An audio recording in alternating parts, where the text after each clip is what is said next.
Hello students, प्रिय विद्यार्थियों, नमस्कार। मैं रमेश कुमार तिवारी, प्रवक्ता Shri Verde Jain inter college Lalitpur.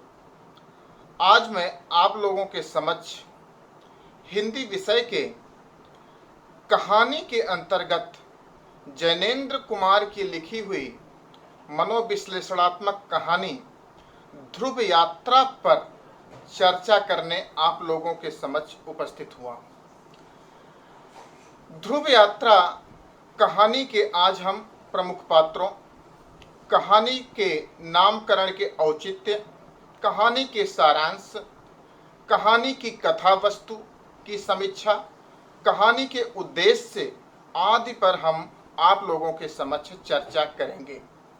Board परीक्षा के प्रश्न संख्या 6 के अंतर्गत आप लोगों से कहानी के सारांश लिखने को आता है या कहानी के कथा वस्तु और उसके उद्देश्य को लिखने के लिए आता है या कहानी के प्रमुख पात्र का चरित्र चित्रण करने के लिए आता है या कभी कभी कहानी के नामकरण के औचित्य और उसके कथा वस्तु की समीक्षा करने को भी आता है।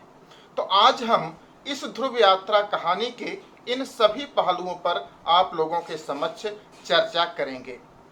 ध्रुव यात्रा कहानी के लेखक जैनेन्द्र कुमार, जिनका जन्म सन 1905 ईस्वी में और मृत्यु 1988 ईस्वी में हुई थी। जैनेन्द्र कुमार प्रेमचंदोत्तर युग के एक श्रेष्ठ कथाकार हैं। प्रेमचंद की ही परंपरा के कथाकार हैं, लेकिन इनकी प्रवृत्ति कुछ मनोविश्लेषणात्मक कहानी और उपन्यासों को लिखने को लेकर थी। आपकी जैनेन्द्र कुमार की पहली कहानी खेल थी, जो सन 1928 ईस्वी में प्रकाशित की गई, जबकि इनका पहला कहानी संग्रह फांसी था, जो 1929 ईस्वी में प्रकाशित हुआ।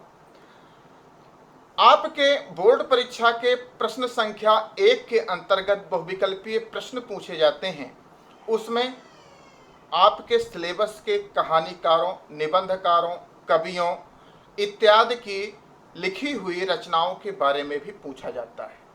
इस प्रकरण को ध्यान में रखते हुए जैनेन्द्र कुमार की जो प्रमुख कहानियां हैं, प्रमुख उपन्यास हैं, प्रमुख निबंध संग्रह हैं, उसको भी हम आप लोगों को बताएंगे।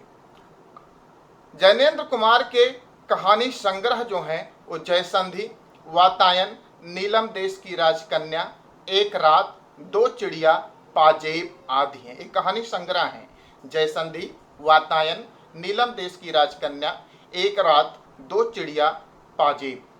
और प्रथम उपन्यास जैनेन्द्र का परख है। इसके अतिरिक्त त्यागपत्र, सुनीता, कल्याणी, विवर्त, सुखदा, जयवर्धन, मुक्तिबोध आदि इनके प्रसिद्ध मनोविश्लेषणात्मक उपन्यास हैं। जैनेन्द्र कुमार एक अच्छे निबंधकार भी थे। इनके निबंध संग्रह हैं प्रस्तुत प्रश्न, जड़ की बात, पूर्वोदय, साहित्य का श्रेय और प्रेय, मंथन, सोच विचार, काम क्रोध, परिवार, साहित्य संचय, विचार वल्लरी। निबंध संग्रह को फिर से एक बार देख लीजिए। पूछा गया है और पूछा जाता है प्रस्तुत प्रश्न, जड़ की बात, पूर्वोदय, साहित्य का श्रेय और प्रेय, मंथन, सोच विचार, काम क्रोध, परिवार, साहित्य संचय और विचार वल्लरी। अब हम इस ध्रुव यात्रा कहानी के प्रमुख आकर्षण बिंदुओं पर एक दृष्टि डालते हैं और उसके बाद उन सभी की हम क्रमशः व्याख्या करते हैं। ध्रुव यात्रा कहानी के प्रमुख आकर्षण बिंदु। सबसे पहले इनके प्रमुख पात्रों को हम लोग जान जाएं, इनका नाम हमें याद रहे। प्रमुख पात्र हैं राजा रिपुदमन बहादुर, उर्मिला और आचार्य मारुति।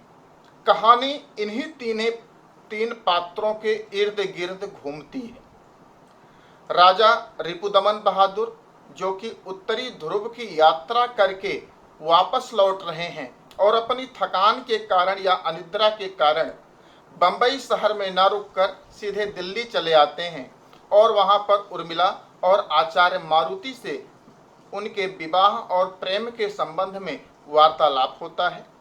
पुनः वह दक्षिणी ध्रुव की यात्रा करने के लिए तैयार हैं, क्योंकि उनकी प्रेमिका उर्मिला चाहती है कि वह विवाह के बंधन में न बंधकर अपने लक्ष्य को हासिल करें।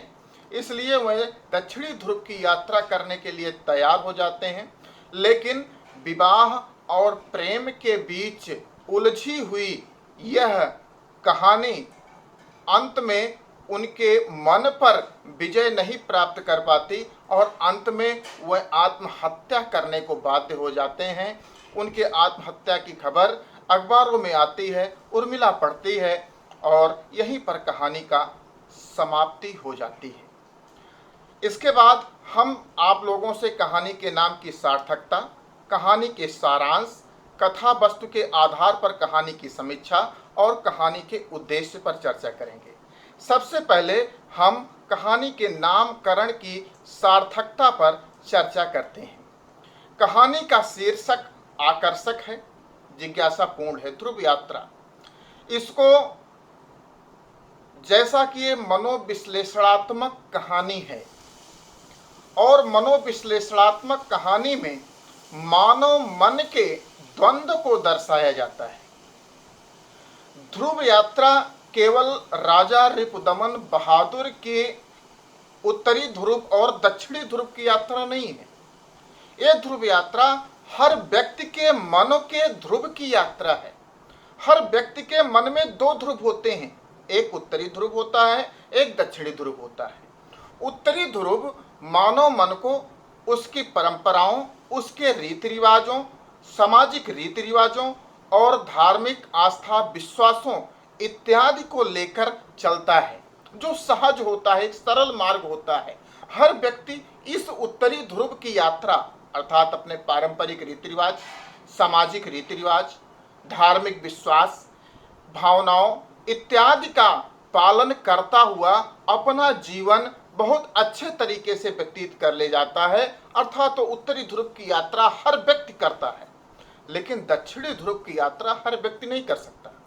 दक्षिणी ध्रुव इन परंपराओं से, इन रीति रिवाजों से, इन धार्मिक विश्वासों से स्वच्छंदता को प्रेरित करता है।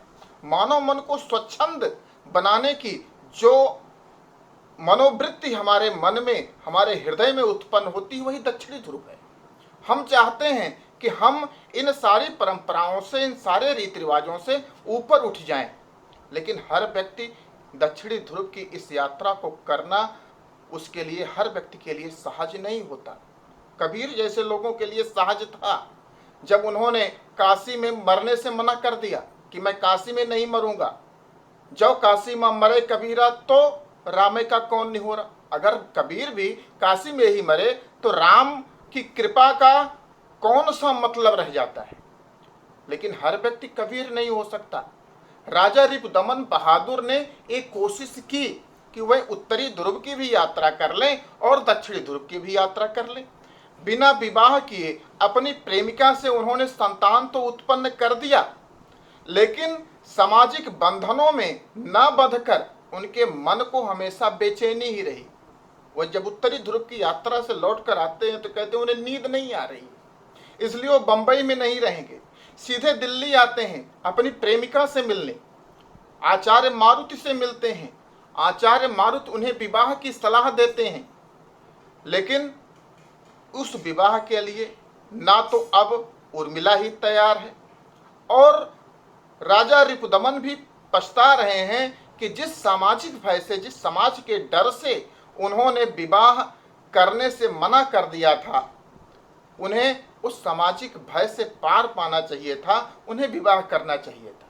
लेकिन अब उर्मिला उस विवाह के लिए तैयार नहीं है, उन्हें दक्षिणी ध्रुव की यात्रा के लिए प्रेरित करती है।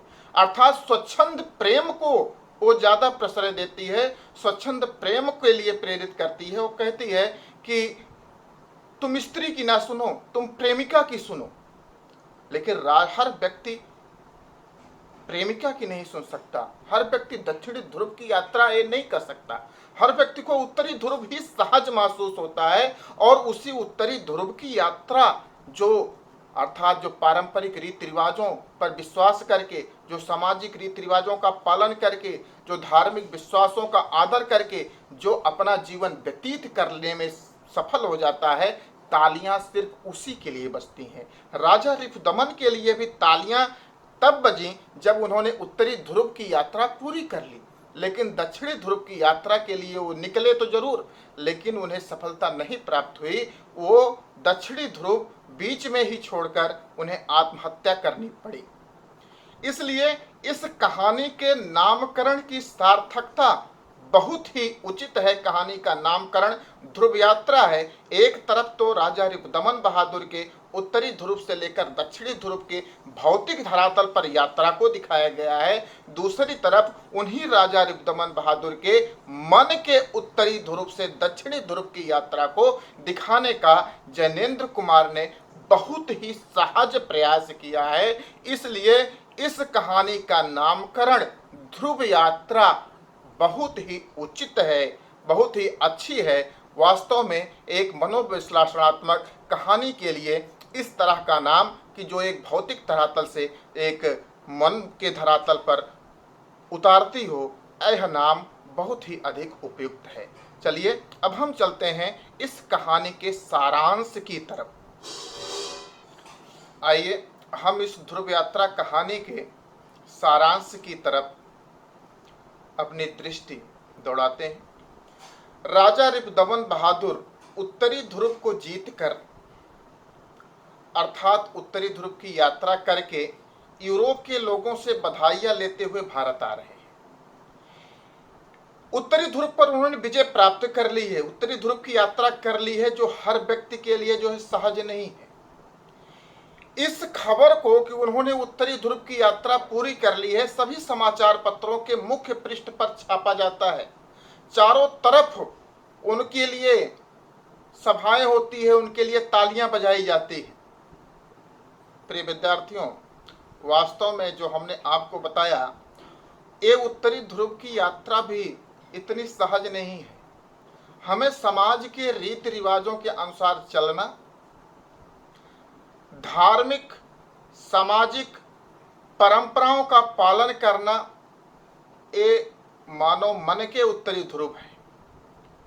ये हर व्यक्ति के लिए सहज नहीं है। हर व्यक्ति कहीं न कहीं गड़बड़ी अवश्य कर देता है, इसलिए उसकी निंदा की जाती है, उसकी निंदा समाज में होती है।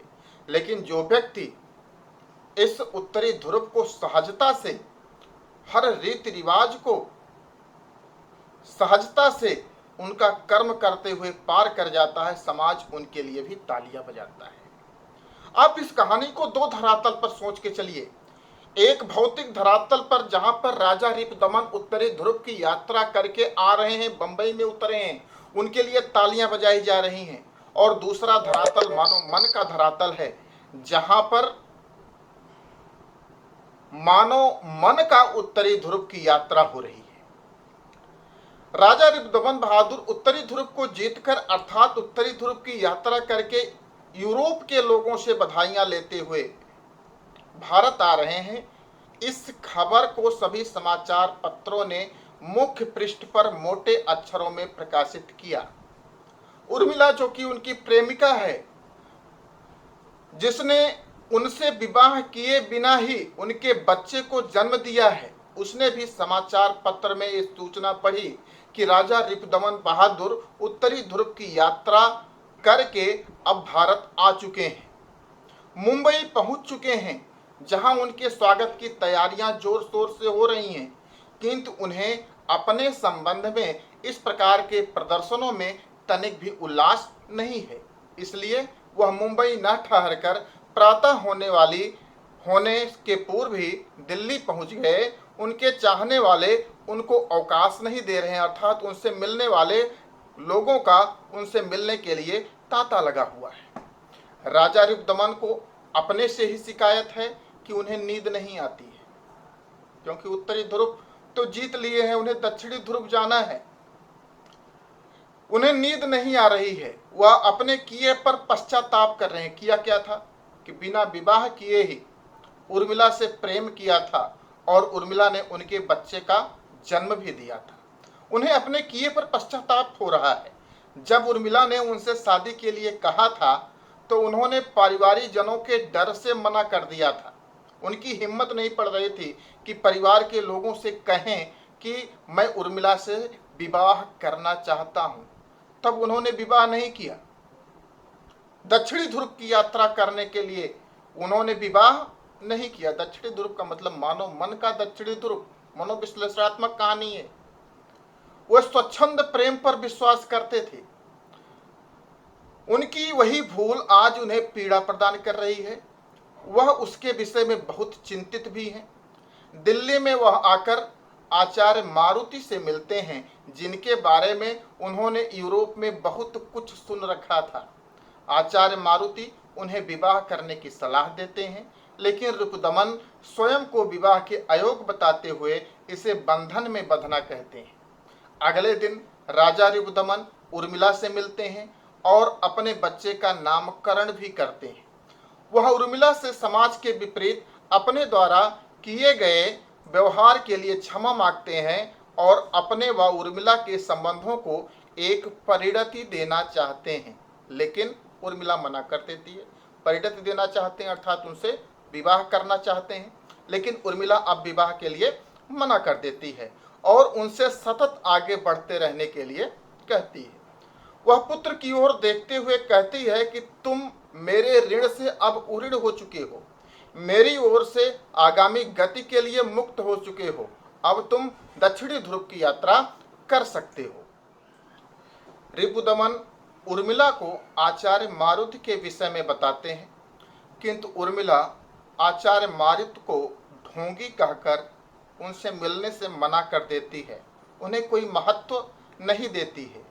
वह कहती है कि तुम्हारे लिए स्त्रियों की कमी नहीं है, लेकिन मैं तुम्हारी प्रेमिका हूँ और तुम्हें सिद्धि तक पहुँचाना चाहती हूँ, जो कि मृत्यु के भी पार है। रिपुदमन आचार्य मारुति से मिलते हैं और उसे बताते हैं कि उर्मिला के साथ विवाह करके साथ में रहने के लिए वह तैयार हैं, लेकिन उर्मिला ने ही उन्हें ध्रुव यात्रा के लिए प्रेरित किया है और इस दक्षिणी ध्रुव की यात्रा के लिए कुछ मेरी भी इच्छा है, इसलिए मैं इस दक्षिणी ध्रुव की, मानो मन के दक्षिणी ध्रुव की यात्रा करना चाहता हूँ। अब वह मुझे, मतलब उर्मिला, अब उर्मिला मुझे सिद्धि तक ले जाने के लिए प्रेरित कर रही है। आचार्य मारुति स्वीकार करते हैं कि उर्मिला उनकी ही पुत्री है और वह उसे विवाह के लिए समझाएंगे। अब इस कहानी में एक नया मोड़ यहाँ पर ये आता है कि आचार्य मारुति ने भी विवाह नहीं किया था और बिना विवाह के ही उनके भी एक पुत्री थी, और वो पुत्री कौन थी? उर्मिला थी। अब यहाँ पर विवाह और प्रेम के बीच जो द्वंद्व राजा रिपुदमन के बीच है, वह द्वंद्व आचार्य मारुति झेल चुके हैं। इसलिए आचार्य मारुति विवाह के लिए बार बार प्रेरित करने का प्रयास कर रहे हैं। अर्थात यहाँ पर एक नई चीज ये उभर कर सामने आती है कि वास्तव में सर्वोच्च प्रेम अवश्य है, लेकिन जब तक उसे सामाजिक मान्यता न प्राप्त हो, विवाह की मान्यता जब तक उसे न प्राप्त हो, वह प्रेम कभी भी सम्मानित नहीं हो सकता। इसीलिए आचार्य मारुति उन्हें बताते हैं कि उर्मिला मेरी पुत्री है और वह उसे विवाह के लिए अवश्य समझाएंगे। आचार्य मारुति के समझाने पर भी उर्मिला विवाह के लिए मना कर देती है। अंत में आचार्य मारुति उर्मिला के ऊपर भी इस रहस्य को प्रकट करते हैं कि वही उसके पिता हैं, लेकिन इस पर भी उर्मिला के ऊपर कोई प्रभाव नहीं पड़ता और उर्मिला कहती है कि ठीक है, अगर आप हमारे पिता हैं तो कोई बात नहीं, इस अभागिन पुत्री को, जिसको आज तक आपने नहीं अपनाया, आज तक आपने अपनी पुत्री कहने का साहस नहीं किया, इसको भूल जाइएगा, और उनके पास से चली जाती है। उर्मिला के कहने पर राजा रिपुदमन दक्षिणी ध्रुव के सटलैंड द्वीप के लिए जहाज तय करते हैं। अब उर्मिला उनको रोकना चाहती है कि वह न जाए दक्षिणी ध्रुव की यात्रा करने, वह उसके पास ही रहें, लेकिन अब राजा रिपुदमन बहादुर रुकने के लिए तैयार नहीं है, वह चले जाते हैं। यह उत्तरी ध्रुव और दक्षिणी ध्रुव की यात्रा भौतिक धरातल पर राजा रिपुदमन कर रहे हैं और मानसिक धरातल पर भी राजा रिपुदमन विवाह और प्रेम की समस्या को लेकर कर रहे हैं। ऋपुदमन की ध्रुव पर जाने की खबर पूरी दुनिया को ज्ञात हो जाती है। उर्मिला को भी अखबारों के माध्यम से सारी खबर ज्ञात होती रहती है और वह उन्हीं की कल्पनाओं में डूबती रहती है। लेकिन तीसरे ही दिन अखबार में उर्मिला राजा ऋपुदमन की आत्महत्या की खबर का एक एक अंश पूरे ध्यान से पढ़ती है। राजा ऋपुदमन बहादुर इस दक्षिणी ध्रुव की यात्रा करने में सफल नहीं हो पाते। वो हार जाते हैं और वो आत्महत्या कर लेते हैं। अखबार वालों ने उनका एक पत्र भी छापा था जिसमें राजा ऋपुदमन ने स्वीकार किया था कि उनकी यह यात्रा नितांत व्यक्तिगत थी, जिसे सार्वजनिक किया गया। वह किसी से मिले आदेश और उसे दिए गए वचन को पूरा नहीं कर पा रहे थे, इसलिए होशो हवास में अपना काम तमाम कर रहे हैं। भगवान मेरे प्रिय के अर्थ में मेरी आत्मा की रक्षा करे। और यहीं पर एक कहानी समाप्त हो जाती है। प्रिय विद्यार्थियों, अब अगले आकर्षण बिंदु कथा वस्तु के आधार पर कहानी की समीक्षा। कहानी की कथा वस्तु बहुत ही सुंदर रची गई है। राजा ऋपुदमन बहादुर उत्तरी ध्रुव की यात्रा करके लौटे, अपनी प्रेमिका और आचार्य मारुति से मिले। वहीं पर उन्हें मालूम होता है कि उर्मिला आचार्य मारुति की पुत्री है और वो पुनः विवाह के लिए न तैयार होकर पुनः दक्षिणी ध्रुव की यात्रा पर चले गए। उत्तरी ध्रुव और दक्षिणी ध्रुव के बीच में अटकी हुई यह कहानी, जैसा कि हमने आपको बताया, मानव मन के उत्तरी ध्रुव और दक्षिणी ध्रुव को स्पर्श करती है। मानव मन प्रेम को महत्व तो देता है, लेकिन जब तक प्रेम को सामाजिक मान्यता न प्राप्त हो, वो प्रेम कभी भी आदर का पात्र नहीं हो सकता और मनुष्य इसमें अपने आप को नितांत एकांतिक पात कर आत्महत्या करने को भी प्रेरित हो सकता है। ये इस कहानी का मुख्य शिक्षा है कि हम प्रेम तो सर्वोच्च है, प्रेम तो करें, लेकिन उस प्रेम को एक सामाजिक मान्यता भी प्राप्त होनी चाहिए। श्रेष्ठ कथाकार के रूप में स्थापित जैनेन्द्र कुमार जी ने अपनी कहानियों में कहानी कला की दृष्टि से आधुनिक रूप प्रदान किया है। वह अपनी कहानियों में मानवीय गुणों यथा प्रेम, सत्य तथा करुणा को आदर्श के रूप में स्थापित करते हैं। इस कहानी की कथा वस्तु का आरंभ राजा ऋपुदमन की ध्रुव यात्रा से वापस लौटने से आरंभ होता है। कथानक का विकास आचार्य ऋपुदमन और आचार्य मारुति के मध्य वार्तालाप, तत्पश्चात ऋपुदमन और उसकी अविवाहिता प्रेमिका उर्मिला के वार्तालाप और उर्मिला तथा आचार्य मारुति के मध्य वार्तालाप से होता है। कहानी के मध्य से ही यह स्पष्ट होता है कि उर्मिला आचार्य मारुति की पुत्री है। कहानी का अंत और चरमोत्कर्ष राजा ऋपुदमन द्वारा आत्मघात किए जाने से होता है।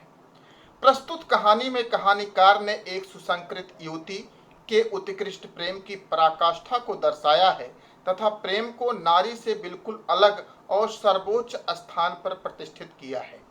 कहानी का प्रत्येक पात्र कर्तव्य के प्रति निष्ठा एवं नैतिकता के प्रति पूर्ण रूप से सतर्क दिखाई पड़ता है और जिसकी पूर्ण परिणति के लिए वह अपना जीवन अर्पण करने से भी नहीं डरता।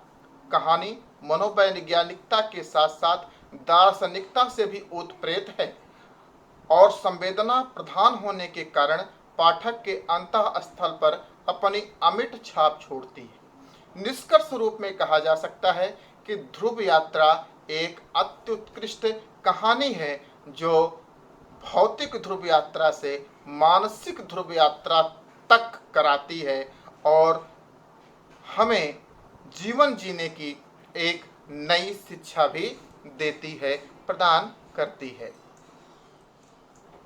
ध्रुव यात्रा कहानी का उद्देश्य। प्रिय विद्यार्थियों, प्रस्तुत कहानी में कहानीकार जैनेन्द्र जी ने बताया है कि प्रेम एक पवित्र बंधन है और विवाह एक सामाजिक बंधन है। प्रेम में पवित्रता होती है और विवाह में स्वार्थपरता। विवाह तो बिना प्रेम के भी किया जा सकता है।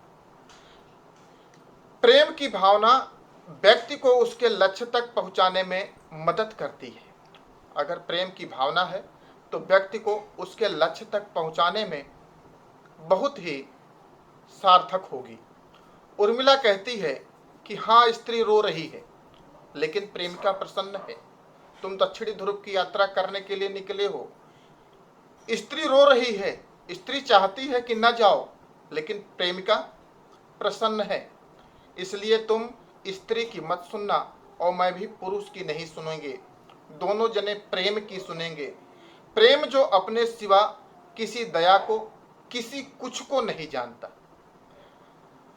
प्रेम सार्वत्रिक होता है।